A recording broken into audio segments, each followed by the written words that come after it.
Bonjour! Comment ça va? O, di ba? Nagpe-French na. Nagpa-practice na mag-French.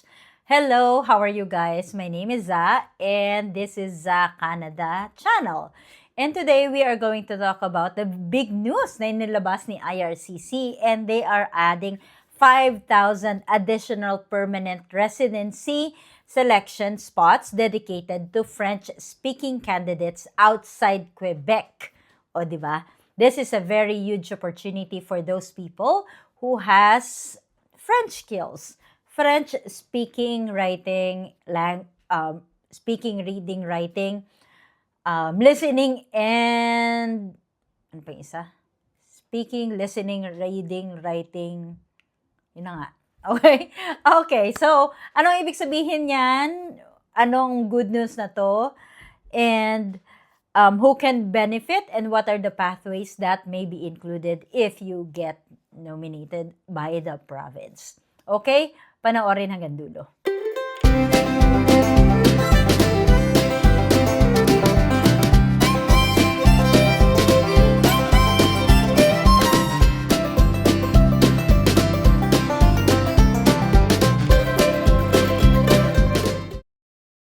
Alright, before anything else, I'd like to thank everybody for your support. Sa mga nas-subscribe, maraming salamat po at pangapatuloy na nagko-comment sa video ko. Thank you po. At kung di pa, mag-subscribe na po kayo, and in my channel, I talk about immigration updates. I'm not an RCIC officer or an IRCC employee or whatsoever, and my videos are for informational purposes only. If you need legal help, please feel free to consult a legitimate immigration consultant or lawyer. Okay, so going back to our topic, on January 19th of 2026, Canada officially announced that they are adding 5,000 permanent residency selection spots dedicated to French-speaking immigrants outside Quebec. Okay? And this was announced by the Canada's Minister of Immigration, Honorable Lena Metlegi-Diab. I'm not sure if I pronounced it correctly. Please let me know. I'm not very good at pronouncing names, especially. Announced this measure aimed at boosting French-speaking immigration outside of Quebec. And what this means, context, Canada has been working to grow Francophone communities beyond Quebec because French minority communities outside Quebec are smaller and need support, which means na pinagpapatuloy nila, pinaparami nila yung nagsasalita ng Frances dito sa Canada. Kaya nila idinagdag ito. So under the 2026 to 2028 immigration level plans, Canada had already raised its goals for Francophone immigrants to about 9% in 2026 and rising to more by 2028. So let's talk about what it means. So why is this extra 5,000 spots announcement so important? Let me just reiterate that these spaces are in addition to existing immigration quotas, and it doesn't replace anything. Which means na nung in-announce nila basically in November of 2025, kung napanood nyo yung previous video ko about the Canada immigration level plans, that is still, that 5,000 additional for province is included dyan. Which means na French-speaking candidates can be nominated by the province. Okay? Instead of only Federal Express Entry, which dati kasi, di ba? Federal Express Entry. Yung Express Entry lang or French category-based Express Entry, dun lang natin nakikita silang nadodraw. So ngayon, maaari na silang madraw ng mga province as well. So province can now nominate the French speakers through PNPs that often comes with lower CRS requirement and tailored regional opportunities. O di ba, mas masaya. Which means na if you have the skills And definitely, if you have the exam, syempre, kailangan nyo mag-exam. Di mo perket sinabi nyo na marunong kayo mag-French, okay na.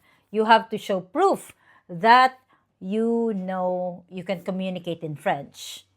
Okay? So this open doors for applicants worldwide, whether you're a student, worker, or professional. For example, if you are a French teacher in Manila with NCLC French skills, could be nominated by the province needing bilingual educators, boosting PR chances. Kasi kapag na-nominate ka ng province, even though you are outside Canada, you will have additional of 600 points in express entry, which is a very large points in order for you to get permanent residency. And there are so much pathways that you should know dun nga sa French, dun kung marunong ko mag-French. The first one is the express entry, French category. Express entry already has special draws for candidates with strong French language skills, and you don't always need a job offer. Which means na kapag na-draw ka sa express entry, automatic, you can be drawn. Kasi lately, the scores that they are drawing in express entry French category base are much lower than compared to the other category based draw. Mas mababa siya. And hindi lang basta-basta marunong ka mag-French, dapat you have CLB 7 or at least B2 sa exam mo. So it's either TEF, TC, or TCF. Okay? So the next pathway for French candidates or French or those people who knows how to speak, write, read, listening. Oh, that's the other one that I forgot earlier. Is with 5,000 extra federal spaces, provinces has more slots to pick French speakers. That means special streams, often seasonal or in-demand jobs might open up, which means that they might have a separate category now with those people who can speak and communicate French. So, antay-antay lang tayo. Actually, dito sa BC, wala pa silang ina-announce.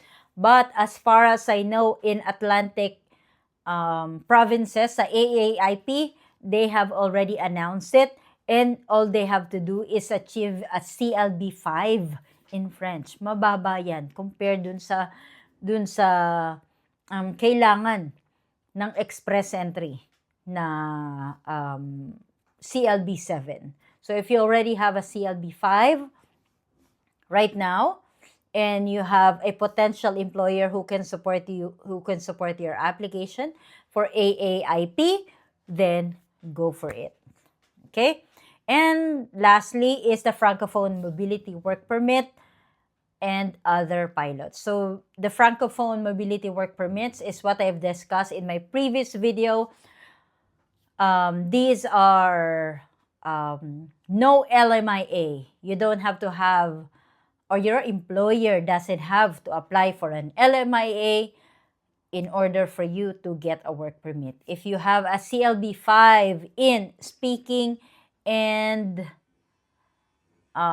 listening, I believe, hindi kailangan ng writing and reading. As far as I know, you can always go back to my previous video. I'm going to post the link below.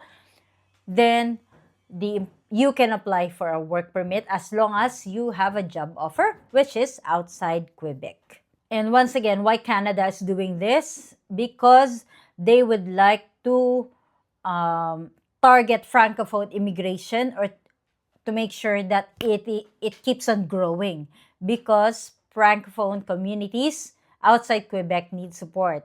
French remains one of the Canada's official language. So aside from English, they have to make sure that French still stays as Canada's official language, or one of the official languages in Canada.